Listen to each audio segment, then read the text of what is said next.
Okay, so what'd you think about the quizzes? One of the things that is very important to understand is that a lot of how we look at psychology is by people taking tests um, just like those, although hopefully not all about Hogwarts. Okay, so the definition of political psychology is that it is an interdisciplinary academic field dedicated to studying politics, politicians, and political behavior from a psychological perspective. When we look at political psychology, it is a developing and thriving field, a subfield of political behaviors, a subfield. It is interdisciplinary. There are people in multiple departments across colleges across the country working on this. So obviously, political science people are working on political behavior, and psychology people are working on political psychology. But it's also drawing from methods and research done in sociology, economics, media studies, communication, business, and education. In other words, it really truly is an interdisciplinary field.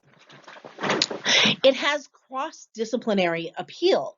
It enhances our understanding of politics by bringing in research methods and tools from other disciplines. So we can understand what's going on in terms of the larger political environment, not just using the tools developed by political scientists, but using tools developed by people in other disciplines that we can then communicate back to people in our own field. It also allows people working in fields like cognitive science and social relations to incorporate what we have learned about politics and political behavior into their own research. So somebody in cognitive science may be most interested in what is going on inside your brain and doing a lot of brain scans and things like that. And the information we bring to hit the field allows him or her to use that information in determining political behavior, just like they're using it to determine like smoking behavior and things like that. This gives our work gives them an additional dimension. Their work gives us additional tools. So within political psychology, there are several research areas. The field really started with an analysis of propaganda in authoritarian states, but it quickly then got applied to analysis of behavior in democratic ones. Another big kind of sub area is using the tools of psychoanalysis to create psychobiographies of political leaders. Some of this is done on an armchair level, like we say things like Trump is a narcissist, and we use terms like that.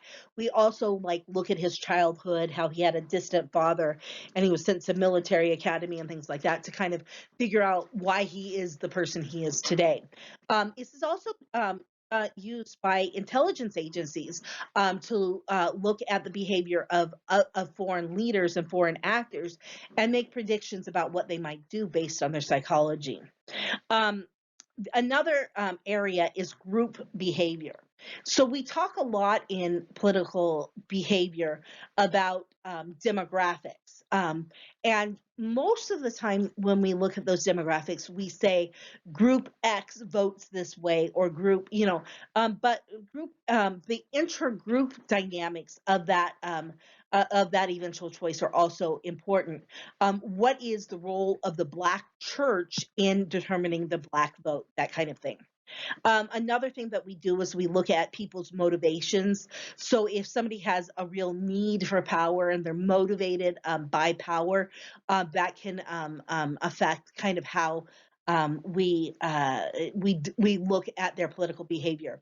Another kind of issue is if you have a need for intimacy in your life in general, does that make you have a need for connections in politics? So those are the kind of things.